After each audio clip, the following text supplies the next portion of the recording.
पश्चिम बंगाल के नदिया जिले में एक पंचायत घोटाले को लेकर तृणमूल और भाजपा आमने सामने आ गए हैं। फुलिया टाउनशिप ग्राम पंचायत के टैक्स कलेक्टर प्रतीक गुप्ता को आर्थिक घोटाले के आरोप में पुलिस ने गिरफ्तार कर रानाघाट अदालत में पेश किया। जानकारी के मुताबिक प्रतीक कभी तृणमूल कांग्रेस के बूथ अध्यक्ष रहे थे, लेकिन वर्तमान में वह भाजपा शासित पंचायत में काम कर रहे थे। भाजपा के टाउनशिप प्रमुख परिमल रॉय ने आरोप लगाया कि प्रतीक की नियुक्ति पूर्व पंचायत प्रमुख उत्पल बसाक की सिफारिश पर हुई थी और दोनों ही घोटाले में शामिल हैं। इस पर उत्पल बसाक ने सफाई देते हुए कहा कि पूरी तरह राजनीतिक साजिश है और प्रतीक अब भाजपा नेताओं के करीबी हैं। तृणमूल कांग्रेस का कहना है कि जब भाजपा पिछले 2.5 साल से पंचायत की सत्ता में है तो अब तक यह मामला क्यों नहीं उठाया गया। दोनों दलों ने निष्पक्ष जांच की मांग की है, लेकिन इस गिरफ्तारी से इलाके में सियासी तापमान तेज हो गया है।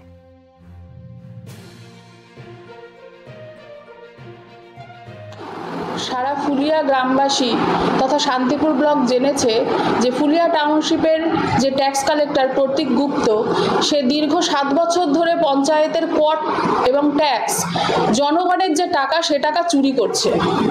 অনর্গল সে চুরি করে যাচ্ছে। তাকে 3বার আমরা ওয়ার্নিং দিই এবং বিডিও সাহেবকে জানাই। বিডিও সাহেব কোনো স্টেপ নেয়নি।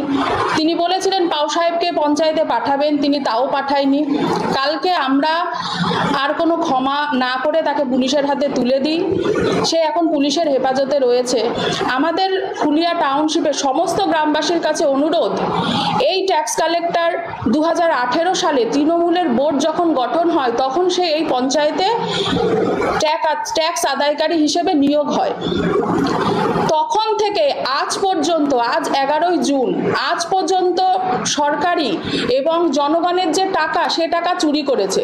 ফুলিয়া টাউনশিপের সমস্ত গ্রামবাসীর কাছে অনুরোধ, 2018 সালের পর থেকে তারা যত ট্যাক্স দিয়েছেন সেই ট্যাক্সের রসিদ জেরক্স করে অবিলম্ব কালকের মধ্যেই পঞ্চায়েতে জমা করুক। তাতে আমরা সঠিক সদ উত্তর নিতে পারবো এবং তাদের টাকা সেই ট্যাক্স চোর, যে ট্যাক্স কালেক্টর চোর, তার কাছ থেকে আমরা আদায় করে পঞ্চায়েতে জমা করতে পারবো। এবার আমরা বলি, ফুলিয়া টাউনশিপ গ্রাম পঞ্চায়েত বিজেপি পঞ্চায়েত বর্তমানে, সে 2018 সাল থেকে চুরি করছে। দেখুন আমার কাছে একটা প্রমাণ আছে, 2022 সাল গোবিন্দ বসাক তার কাছ থেকে নিয়েছে 1025 টাকা, কিন্তু পঞ্চায়েতের খাতায় জমা করেছে কত? 555 টাকা। এটা হয়েছে তৃণমূল বোর্ডের আওতায়। তৃণমূল বোর্ড থাকতে তৃণমূলের প্রধান কেন এর নজরদারি করেনি এবং তাকে কেন আইনি ব্যবস্থা নেয়নি? তাহলে কি তৃণমূল বোর্ড এর সাথে যুক্ত? তাহলে কি তৃণমূল প্রধান এই টাকার অংশীদার? এর উত্তর আমাদের দিতে হবে। যদি সে না দেয়, এই টাকার যারা অংশীদার, আমাদের পঞ্চায়েতে যে ট্যাক্স কালেকশন করে তার একটা দুর্নীতি আমরা ধরেছি। সেই দুর্নীতির জন্য আজকে আমরা পঞ্চায়েতে এই আহ্বান করেছি। আপনাদের কীরকম দুর্নীতি? দুর্নীতি বলতে যে ট্যাক্স কালেকশন করে সে দীর্ঘদিন ধরে এই দুর্নীতিগুলো করে এসছে। 18 সালে জয়েন করে, মানে আগের যে পঞ্চায়েতে বোর্ড ছিল তাদের আমলেই এই জয়েন করে এবং সেই তখন উৎপল বসাক, তখনকার যে প্রধান ছিল উৎপল বসাক, সে তাকে জয়েন করিয়েছে। তখন থেকেই এই দুর্নীতিগুলো করছে। আমাদের বোর্ড আসার পরে আমরা ওর এই দুর্নীতি এর আগেও ধরেছি।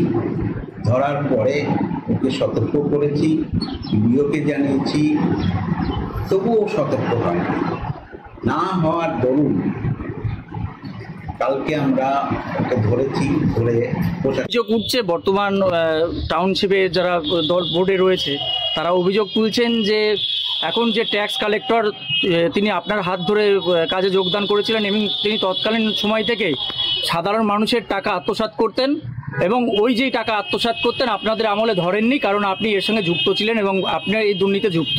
কি বলবেন? দেখুন, সবার প্রথমে বলি, যিনি ট্যাক্স কালেক্টর যিনি এখন আছেন প্রতীক গুপ্ত, তিনি আমার আমলে নিয়োগ হয়েছিলেন ঠিকই কথা, কিন্তু তাকে নিয়োগ তো আমি একা করিনি। আমার বোর্ড সম্পূর্ণ অফিস স্টাফ ছিল, সরকারি একটা নিয়ম মেনে তার নিয়োগ হয়েছিল। দ্বিতীয় কথা, আমার বোর্ডের সময় এমন কিছু আমার নজরে আসেনি। আমার আমার আমার যখন আমাদের বোর্ড চলতো তখন ঠিকঠাক করে ট্যাক্স উঠতো, সব ঠিকঠাক করে চলতো। তো এই মুহূর্তে আমি এই ব্যাপারে আমি আর কিছু বলতে পারবো না। ওনারা যেটা বলছেন যে এই যে টাকাটা উনি আত্মসাৎ করতেন এর ভাগ আপনি পেতেন এবং প্রশাসন আপনাকে ডেকে জিজ্ঞাসাবাদ করুক। দেখুন, আমি যতদূর শুনছি, কালকে একটা বক্তব্য শুনলাম একজন বিজেপি নেতার, যে উনি এই আমার বোর্ডে তো এসব হয়নি, তিনি নাকি এই বোর্ডে এসে প্রথমে এসে নাকি উনি তার চুরি ধরা, তিনি চুরি করেছেন ধরা পড়েছিল। এই নিয়ে একবার না দুবার তিনবার ধরা পড়েছিল। তাহলে আমার কথা হচ্ছে এই আড়াই বছর ধরে বোর্ড চলছে, আড়াই বছরের প্রথমে কেন ওনারা স্টেপ নেননি?